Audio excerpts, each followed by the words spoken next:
ಗಮನಿಸಿ, ಗಾಡಿ ಸಂಖ್ಯೆ 1208 ಜನಶತಾಬ್ದಿ ಎಕ್ಸ್ಪ್ರೆಸ್ ಕೆಎಸ್ಆರ್ ಬೆಂಗಳೂರು ನಿಲ್ದಾಣದಿಂದ ಶಿವಮೊಗ್ಗ ನಿಲ್ದಾಣದ ತನಕ ಹೋಗುವ ಗಾಡಿ ಶೀಘ್ರದಲ್ಲಿ 3ನೇ ಪ್ಲಾಟ್ಫಾರ್ಮ್ ರಲ್ಲಿ ಬರಲಿದೆ.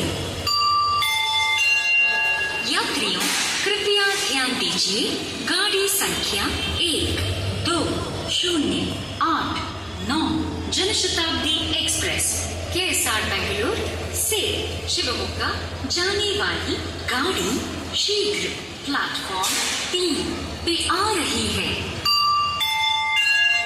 Passengers, kind attention please.